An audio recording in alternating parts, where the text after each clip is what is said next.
What is up everybody? In this video we are taking a look at these, the New Balance Fuelcell Prism version 2. You gotta understand that we get one chance. You will never regret the things that we'll do. 'Cause I wanna drive through the summer night, and when we are old and gray, we'll look back at this summer night,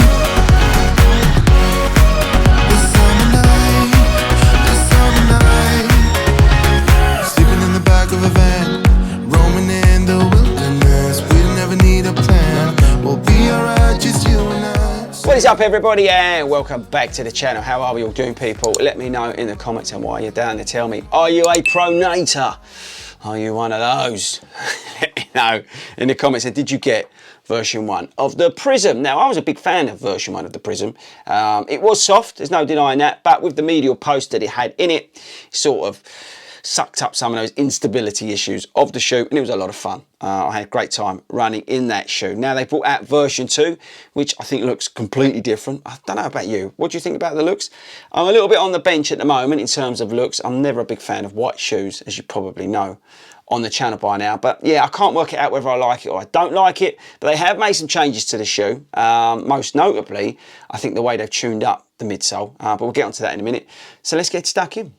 Okay, so the Prism was actually a great offering from New Balance. I think that they tried to create a fast, up-tempo stability shoe, because most of the stability shoes out there are clunky, boring and lifeless. And I did a stability shoot out recently, and I picked the Mizuno Inspire. Let me know in the comments. 17. I'm still running it. I really enjoy the shoe, but it is kind of boring, and when you pick up the pace, it's really sluggish. So it's kind of cool to put something on that is a little bit more lively, with some sort of support in terms of the medial side. I was kind of expecting this to be more of a sort of rebel feeling shoe, and I think that's one of the problems, and we'll come on to that in a minute. But before we do all that, let's get the stats and features out of the way first. Okay, so the shoe's got a 6mm drop. It's £120 here in the UK. We've got a synthetic mesh upper, which is kind of like, see your fingers in it. I don't know why everyone's making them so sort of see-through at the moment. You've got a gusseted tongue. We've said about the fuel cell midsole. You've got the way they've sort of sculptured it, the geometry of the shoe. You can see that where they've sort of created a medial support, I would say. It's less of a post, it's more of a support. Also on the outsole, which is kind of interesting, you've got very durable thick rubber on the outsole, which is awesome. They've created a very similar sort of pattern to the Hoka Arahi. If you have a look on my video of Hoka, which has got like that J frame on it, they've kind of gone the same sort of way, but with the rubber on the outsole. So they've created like more support here with this sort of thicker, harder rubber. So again, that will help in terms of collapsing on the inside, but there's plenty of room on there to wear it out. I know there's some stones and stuff stuck in there, but I can live with that. But yeah, great job in terms of the outsole from New Balance. In terms of fit, now this is a UK 9.5 and it's too big. You definitely need to think about your sizing on this shoe. I could have done with a UK 9 in the shoe, so be careful of that. Just be mindful of that. It's quite wide as well here, see that? So the width is not a problem, but just be aware of the sizing. I could have done with a UK 9 in the shoe. Let's get the weights done. So UK 9.5 in grams first is 280 grams, and that's 9.85 ounces. So under 10 ounces, which is fine for a daily trainer. It definitely feels a little bit heavier in hand than versus version 1. And there seems to be a lot more sort of, I don't know, going on versus version 1 in terms of the overall shoe, how it looks and sort of thickness and build. But we'll come on to that in just a sec. So yeah, I don't know, the shoe feels like, I don't know, compared to version 1, which was like maybe too soft for some, it just feels a lot more built up in terms of the midsole. It's just quite prominent, the midsole. And maybe because the upper is so light and airy on it, it really transponds the, makes the midsole stand out versus version 1. The other one was just like quite sleek looking, and this feels like more of a sort of, not a rebel, but I don't know, somewhere in between, which is not a bad thing. But here's the thing, I was really expecting this to feel like a rebel in terms of fun and pickup with a bit of medial support, and it's not. It's more like it feels a bit like the what's it, the 8, now I don't know, I'm going to get the version wrong, the 880. It just feels a little bit I don't know, less fuel cell-ish. Feels more sort of fresh foam in terms of the midsole. It's a balance. It is a balance between the two. It's not a out and out fuel cell feeling shoe, but it's not as firm as a fresh foam or fresh foam X. Let me know in the comments if you actually know what I'm talking about. You probably don't. But the fuel cell midsole is a really soft compound and really responsive in terms of feedback from it, but it can be overly soft.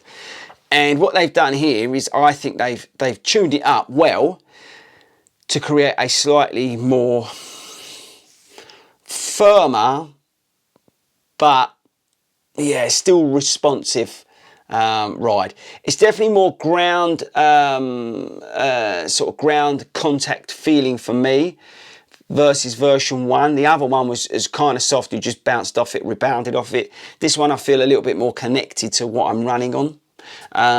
Versus version 1, and that's probably where they've tuned up the fuel cell. It definitely feels wider, it definitely feels more shoe than the other one. The other one just felt like a up-tempo shoe, like a Hoka Mach 4, quite light and nothing really much about it, and you just went out and ran. There's definitely more to this shoe than the predecessor. But overall, I actually think they kind of made it better to a degree, but I don't think they've carried over the good bits of the first one.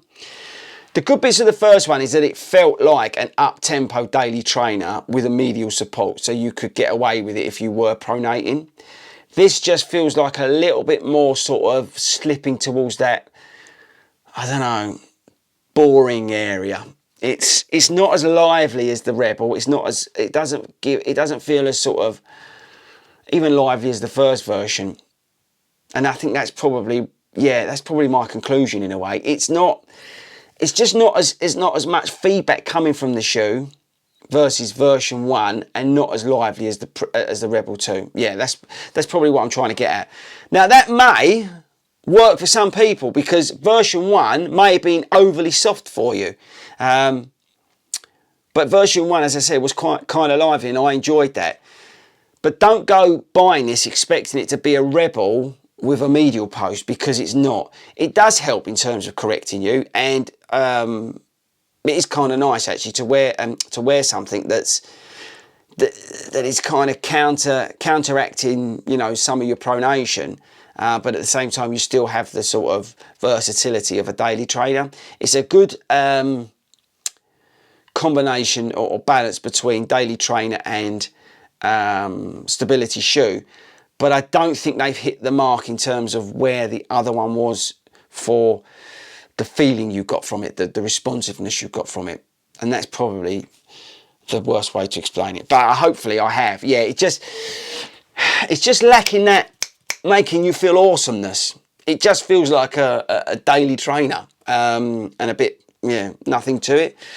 Which, you know, you may enjoy, you may get something out of it, but I don't know, it's just missing that sort of secret sauce. So there you go, I've whittled on as usual, ranted and raved. Yeah, it's left me a little bit confused, this one. There's nothing wrong with it. Price point 120 quid, it's fine. But yeah, it's just missing that sort of feeling of making you feel awesome. I just think you're stuck really. If you're pronating badly, this is not going to help you. If you're like me and sort of a mild pronator to a degree, yeah, this is going to help you, but it's just a bit, it's just nothing to it really. So New Balance, I have to say, well done again for trying to create a decent sort of offering for people who pronate, but I think you've just slightly missed the mark versus version 1 this time round. So I hope in version 3 you do a better job.